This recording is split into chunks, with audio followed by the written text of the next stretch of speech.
Amor, você tomou o remédio? Ligou pro seu pai? Ó, a sua outra camisa tá passada em cima da cama, tá? E não esquece o dentista amanhã, eu já confirmei pra você. Tá bom, mãe. Riu aí? Fica aqui com a gente até o final, porque você vai entender por que você cuida demais, vai descobrir o motivo escondido que ninguém tem coragem de admitir e vai sair daqui com algumas dicas, algumas reflexões para transformar essa dinâmica sem largar a mão do amor. Primeiramente, vamos ser justos. Cuidar é lindo, né? Cuidar é a linguagem do amor, de muita gente, né? Tem essa questão da linguagem do amor. Gente, o problema não é o cuidado. É quando o cuidado cruza uma linha que ela é invisível e vira uma outra coisa. O problema sempre está na dose. E a linha é essa. Cuidado saudável é auxiliar alguém naquilo que ele não consegue fazer sozinho e depois permitir que ele faça. Sim. Não é sempre fazer por ele. Cuidado excessivo é fazer por alguém o que ele consegue, né? E já deveria fazer isso sozinho. Quando você lembra o remédio de um marmanjão, resolve o conflito dele com a mamãe ou com o papai, pesa e faz a comidinha dele, defende ele do bullying que ele sofre na roda de amigos. E olha, muito provavelmente ele sofre esse bullying devido a esse excesso de proteção, né? Essa bebetização que acontece no sujeito. Nesse ponto, você não está mais cuidando. Você está administrando uma pessoa. E administrar a vida de uma pessoa tem outro nome: controle. Pois é, e aqui a gente vai falar o mecanismo comportamental que sustenta tudo isso. Presta atenção porque essa é a chave do vídeo. Toda vez que você faz pelo outro o que ele ou ela poderia fazer, você ensina duas coisas ao mesmo tempo.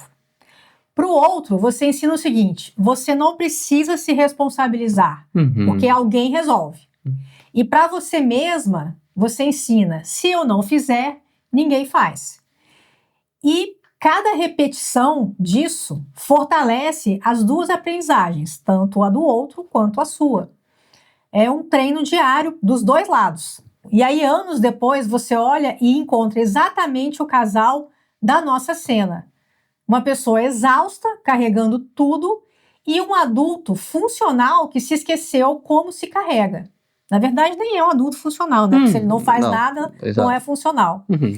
Ninguém, nenhum dos dois planejou isso. Isso foi treinado ao longo dos anos, dia após dia, com a melhor das intenções. Como o Tiago diz, disfarçado, vestido de amor. Agora, a pergunta que dói. Por que você faz isso? E antes de responder, porque eu amo, porque isso, porque aquilo, deixa eu te apresentar uma hipótese que a gente confirma toda semana nos nossos atendimentos e que quase ninguém tem coragem de admitir. Qual é essa hipótese? Muitas vezes, né, esse excesso de cuidado não nasce do amor. E é aí que é curioso, né? Nasce no medo de perder o outro. Repara na lógica que opera por baixo aí, subjacente. Se ele precisar de mim para tudo, então ele nunca vai embora, nunca vai me abandonar. Isso, gente, é na vida de marido, de filho, de irmão, de amigo. Ser indispensável vira uma pólice de seguro, né? Contra o abandono da pessoa. Exato. E aí você entendeu que esse cuidado está longe de ser um presente. Na verdade, ele se torna meio que uma moeda de troca, né? E passa a ser um controle cruel, gente. Eu cuido, eu me sacrifico, eu me anulo e em troca você fica. Isso tem nome na psicologia, é o padrão de autossacrifício. E ele geralmente nasce lá atrás, uma criança que aprendeu que o amor precisava ser conquistado se a pessoa fosse útil ou se desse alguma coisa para os pais. Fulaninho, eu te amo se você fizer isso. Fulaninho, então assim, né? a pessoa acredita que ela vale pelo que ela fazia, né? Sim. Essa criança cresceu e continua pagando a mesma conta para ser amada. Por isso que é uma coisa que a gente sempre fala, né? A diferença entre a forma e a função daquilo que a gente está fazendo. Então, tem um disfarce, uma vestimenta de amor, mas o que está por trás disso, né? E é exatamente aí, esse seguro, e fazer isso, ser essa pessoa cuidadosa, que controla tudo, que cuida de tudo, tem um outro ganho aí, um segundo ganho escondido. E esse é ainda mais desconfortável. O controle acalma a nossa ansiedade. Quando você administra a vida do outro, você tem a sensação de prever tudo, de que nada vai fugir do combinado. O cuidado excessivo funciona como um ansiolítico, só que o efeito colateral disso é quase um tiro no pé. Sabe por quê? Porque é difícil manter uma relação com alguém que não está sensível a você, aquilo que você está precisando, ao que o contexto está pedindo, está sinalizando. E sim que está tentando o tempo todo não ficar ansioso ou ansiosa. Se eu estou precisando aprender a resolver os meus BOs e o meu parceiro não me dá espaço para isso, porque tem medo de se sentir menos importante para mim, isso é um problemão. E fica mega cansativo. Sim. Né? Antes da parte dura, gente, se você já se reconheceu, dá o like e se inscreve. Se você não se reconheceu ou reconheceu o parceiro, também dá o like do mesmo jeito. Esse tema quase ninguém trata com a profundidade que precisa. Sim. Porque tem muito relacionamento que sofre disso. Sim. Porque ambos sofrem, né? Sim. Tanto o controlado quanto o controlador e vice-versa, ou ambos também tentam controlar. Deixe uma sugestão de vídeo que você tem interesse e nos diga no comentário se você controla ou se você é controlado. Bom, o excesso de cuidado cobra 3 moedas. A primeira delas é o seguinte, como o Thiago até já falou, ele infantiliza quem você ama. Quando você antecipa tudo, resolve tudo, lembra tudo, você comunica sem palavras a seguinte mensagem que é devastadora: eu não confio na sua capacidade. E o outro atrofia. Não porque essa pessoa é incapaz de fazer as coisas, mas porque a nossa capacidade, a nossa autoconfiança, ela é como um músculo, ela precisa ser usada. Senão ela enfraquece. Então, responsabilidade, capacidade é igual ao músculo. E aí vem uma ironia, a ironia das ironias. A mesma pessoa que faz tudo passa a reclamar que carrega o relacionamento nas costas. E carrega mesmo. Mas foi ela que, com todo o amor do mundo, tirou o peso das costas do outro e colocou nas próprias costas. Sem que o outro pedisse. Né? Exatamente. A segunda moeda é o ressentimento dos dois lados. Né? Porque do lado de quem cuida, cresce aquela conta que a Renata falou, né? Aquela conta invisível. Tudo que eu faço, e mesmo eu fazendo, ele nunca me percebe, ou ele não me dá valor. Só que ninguém combinou essa conta com o outro. Então, assim, o sacrifício foi unilateral, mas a cobrança chega com juros e correção monetária. É aquela esposa que daqui a pouco dá né? Olha, você não tá enxergando o que eu faço por você. Ou o marido que começa a cobrar ela. Eu trabalho, faço isso, faço aquilo, e você não me dá valor. Ou a mãe também que vai cobrar de um filho lá na frente, que eu fiz tudo por você e você tem que fazer tudo por mim. Gente, até um no trabalho também, né? A pessoa que se dedica ali muito, que veste a camisa da empresa, esperando de uma forma infantil esse reconhecimento, e isso não vai vir, né? Da forma como ela imagina, da forma como ela fantasiou. E aí quando vem uma promoção que vai pro colega, a pessoa fica muito incomodada, fica ressentida. Não me deu valor, e etc, e blá, blá, blá. Gente, presta atenção. Não é assim, o jogo do trabalho não funciona dessa maneira que as pessoas pensam. Às vezes tem outras coisas acontecendo por trás. E aí a pessoa fica desmotivada no trabalho, e aí começa a não entregar mais o que deveria entregar, e aí chega uma hora que isso se torna uma bola de neve. Então toma cuidado. E do lado de quem é cuidado, cresce uma coisa que esse cuidador ele não espera. A pessoa começa a se sentir sufocada. Sim. Também, porque a outra começa a cuidar demais e o outro não tem seu espaço para administrar, né? Porque ser administrado cansa. Ser corrigido, lembrado, monitorado, mesmo que com carinho, uma hora desperta a vontade de sair correndo daquele lugar, né?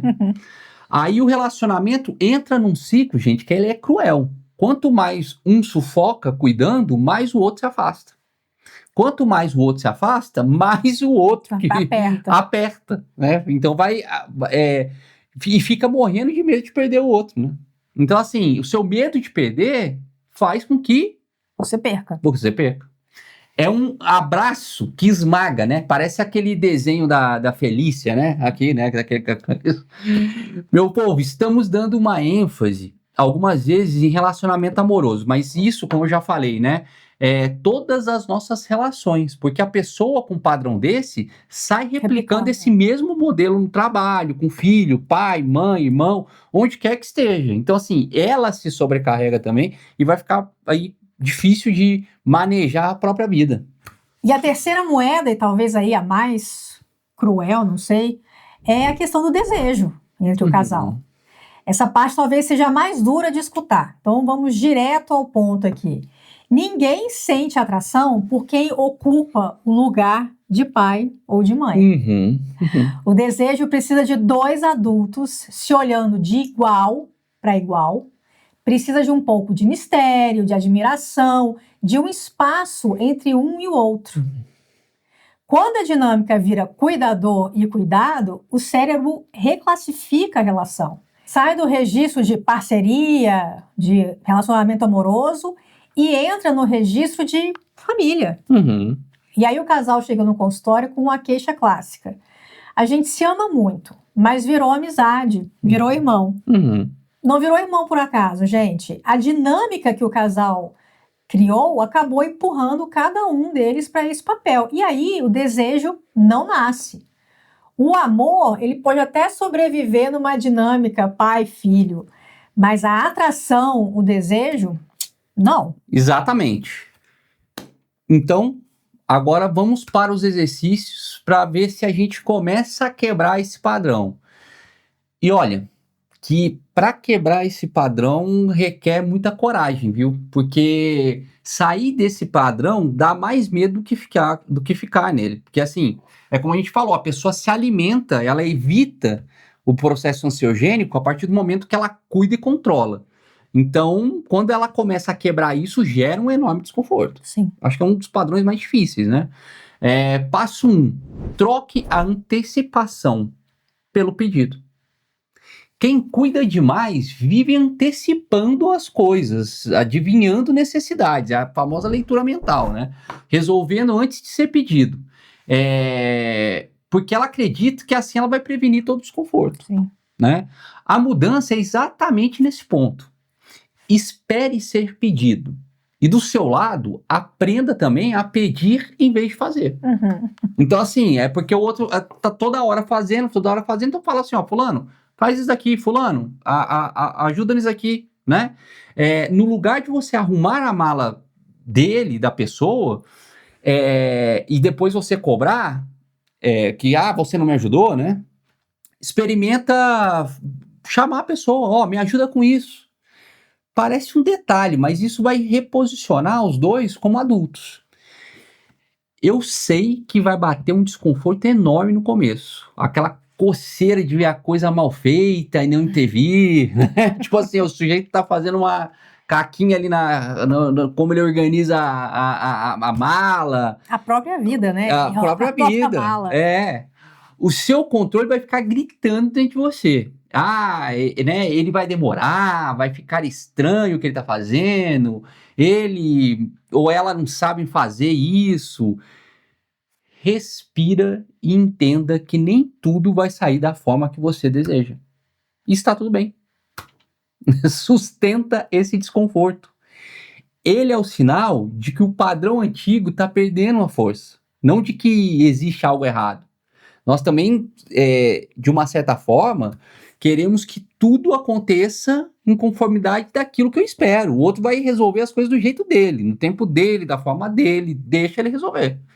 Você tem que abrir mão, porque senão é muito cômodo também permanecer e perpetuar esse ciclo. E eu acho que isso é importante, principalmente para as mulheres, que tem nós somos ensinadas, né, culturalmente a sair resolvendo tudo, porque acaba que nosso valor está muito aí, né, em se sentir útil, em se sentir valorizada por aquilo que a gente faz e resolve. Então, é importante mesmo dar essa respirada e deixar que o outro faça lá do jeito dele, seja o companheiro, o parceiro, os filhos, enfim.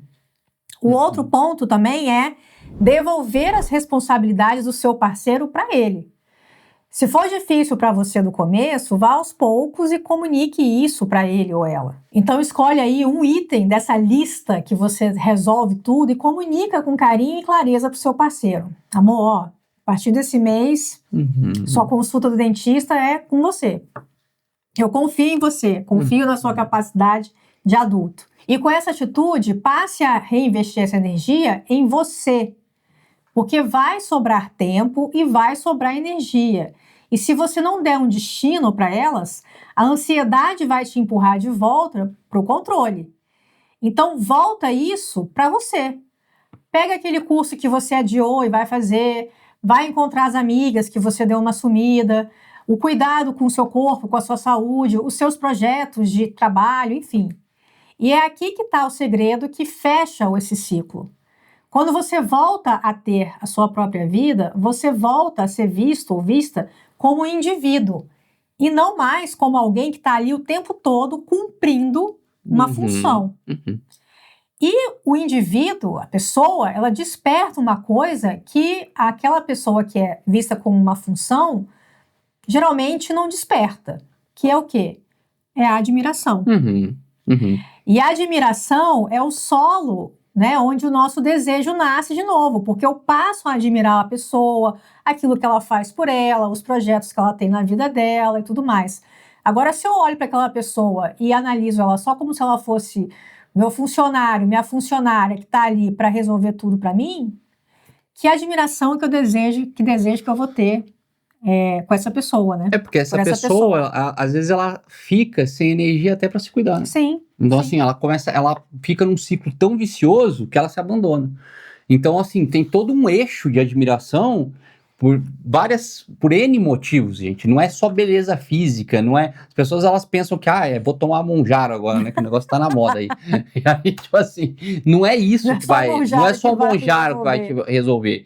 É a presença também na vida do parceiro, é você se implicar em coisas na sua vida, em termos de atividade que te façam um prazer, e aí que você traga com aquele brilho, né? Você enriquece a relação, na relação. Então são várias camadas aí que elas vão se contemplando. E você lembra daquela cena que abriu o vídeo? A lista de tarefas, o tamanho, agora vamos refazer ela. Tá? Vamos mudar aqui Vamos vestir a nossa skin de ator e atriz. Bom, que é péssima, né? Eu sei. Depois deixa nos comentários aí o que você acha das nossas atuações, tá? Vamos lá. Amor, amanhã eu vou estar muito corrida, então você consegue resolver suas coisas no dentista, né? Consigo, já tá na minha agenda, relaxa, tá? Eu já falei com o meu psicólogo e ele falou para colocar tudo direitinho na minha agenda lá. Excelente psicólogo esse. Bom, vocês viram a diferença? Na primeira cena tinha uma mãe e um filho. Nessa segunda tem 2 adultos, cada um se responsabilizando aí pelas suas próprias coisas. E olha, o que a gente precisa te dizer antes de encerrar esse vídeo é o seguinte: largar um excesso de cuidado não é amar menos, é amar melhor, é trocar o amor que vigia pelo amor que confia. Confie em você. Confie que a pessoa vai ficar mesmo você não controlando. E até o próximo vídeo. Até lá.